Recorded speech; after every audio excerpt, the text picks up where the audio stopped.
Hey everybody, McFarlane Kid here, coming to you again. How's everybody doing out there? Hope everybody's well on their end. Welcome to the first episode of Chronicles of the Web. Now, what is that actually? Uh, what is this? What is this segment that you're doing, you may ask? Chronicles of the Web basically is me just taking a trip down memory lane with my number one favorite hero, Spider-Man. So basically what you'll see here is me kind of reviewing or just giving my thoughts on uh, various titles of his, basically. Just give us a trip, just show you my love for him.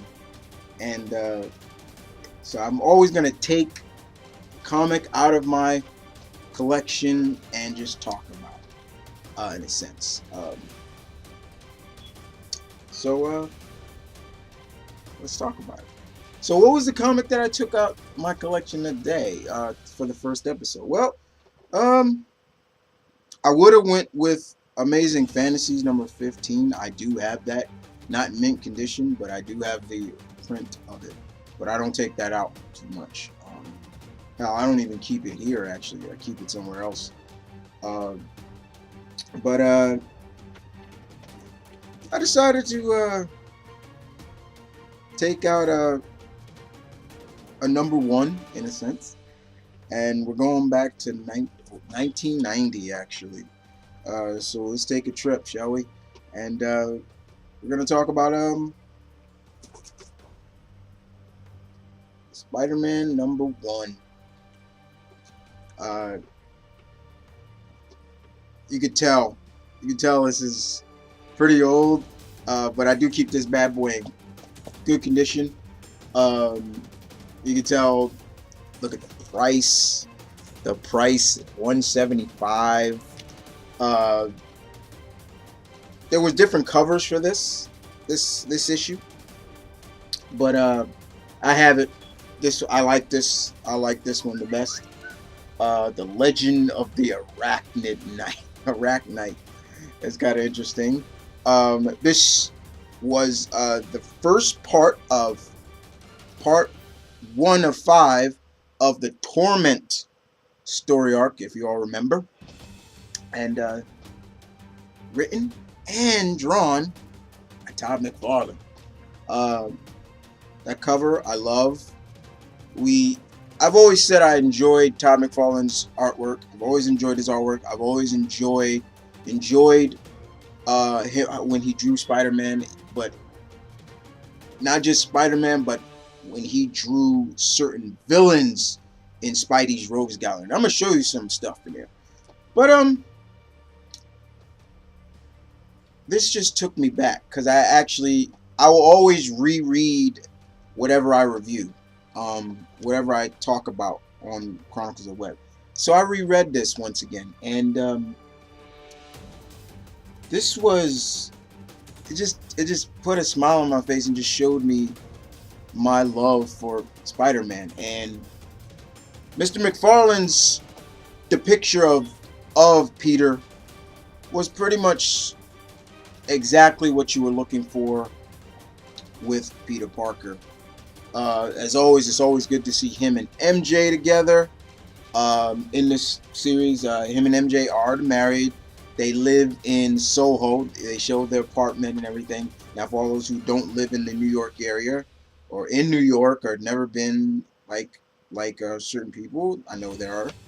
Soho is an area in Manhattan, and pretty much Peter lives there. And one of the famous lines in there that was so funny to me is in this issue alone, it's straightforward. It's building up to what's to come in this issue, but in mostly it's just Peter doing his usual daily patrol, web slinging through the city, and he comes across a mugger, a thug, as he says, and trying to rob this woman. he comes down. Robert puts the gun right to his face, and and it's just so funny because Peter just takes the gun and bends it, like it was really funny. And Peter really didn't really lay a hand on him, but it was so funny because afterwards, Peter is talking with MJ, and I love the lines. I'm gonna read it word for word. I don't want to butcher it, but basically, he says to MJ, first of all, the opening spread is beautiful. That is a very, very lovely spread. Very much indeed. And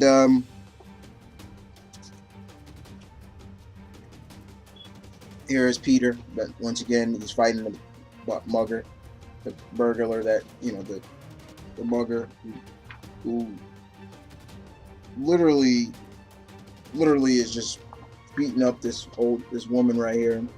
Todd McFarlane did a good job of showcasing certain things, and basically here it is. The mugger puts the gun to Peter. Peter bends it, webs him up, and that was it. Now what's really funny is just here he is basically with MJ. As you can see, he's here with MJ, and he's talking to MJ, and then the funniest thing is he goes on to say, which is funny, he says, MJ, I just don't get it. These small-time crooks, they baffle me. I mean, are these guys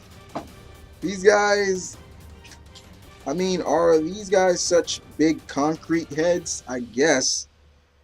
Don't they realize I've been Spider-Man for a few years now? I've had hundreds, probably thousands of fights against Doctor Doom, the Hulk, the Goblins, Rhino, Red Skull, Venom, and it's basically Todd McFarlane goes on to say that MJ is just listening and listening to Peter just go on and on, and basically he goes on to say, he says, heck, I even had one against Thanos, for God's sakes. It's so funny. And he says, but I'm just too logical. But if none of those guys could kill me, why did the punk tonight think he'd be one of them to kill me?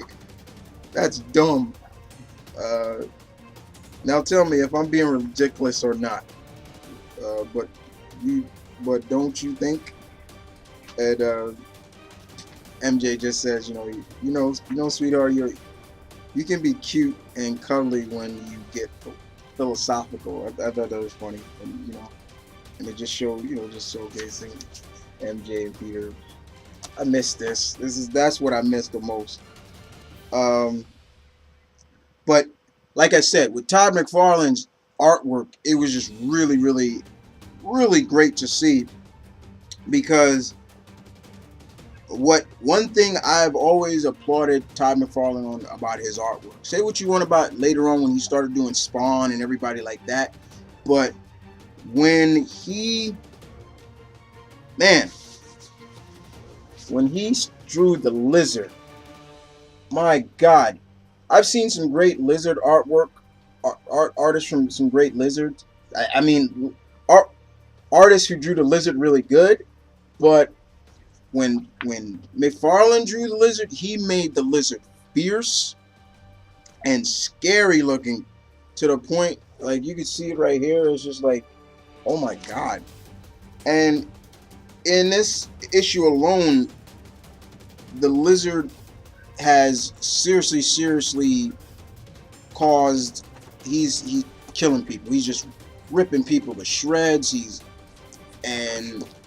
This is the first issue where, and Spider-Man and he have not even encountered each other in this issue yet. But this was a good series. The Torment series was really good, and it just proves, it just took me back. You know, when you read this stuff again, it still holds up. It still holds up to this day, in my opinion. A good Spider-Man issue. I mean, no longer. I mean, the fun thing about it, like I said, when showing that big spread of Peter again, you know, Spidey doesn't have the webs under his arms anymore. I mean, I know there's some people that don't like that look for him. You know, it's okay, but it was just really fun to go back through this again. The writing was good. The dialogue between Peter and MJ are always good. The when the fierce fierce brutality of the Lizard is depicted so well in this, thanks to Todd McFarlane's artwork. You know, you really just like, oh my god, like you just sometimes you forget this. The Lizard could be this if he wanted to. So, but this was a really fun issue. It just takes me back, as always. And this is what you're going to be getting from Chronicles of Web. You're going to get stuff like this from me, and just showcasing my love for the webhead. For issue number 1, this was issue number 1 of Spider-Man, way back from 1990. I'm sure other people have this. If you don't, I do recommend it, especially if you're a Todd McFarlane fan and you want to get all his run. I definitely recommend it, because he drew I think he drew the first 16 issues of this particular series and wrote it too. And I could be wrong, but definitely I would advise to find them and add it to your collection. I know I have. But Spider-Man number 1, very good issue. It just takes me back. It was just a lot of fun to read once again. Just a lot of fun. Well, you know, I don't want to run off at the mouth too much, guys, but this was the first episode of Chronicles of the Web, where I just take trips down memory lane with old Webhead, various comics. You'll never know which comic it'll be. It'll always be a Spider-Man, in terms of it'll be either from Spider-Man, Peter Parker Spider-Man, Amazing, Spectacular, Sensational. As long as it's Spider-Man. Will I do any current stuff? No. That'll be saved for like comic views, but this is just to bring it back. Also be crossovers that starred Spider-Man as well. But thanks for watching, guys. I'll see you guys next time on Chronicles of the Web. And this is Mom and Kid. Peace. One love. Stay tuned. Keep it real, guys, as always. See you guys later.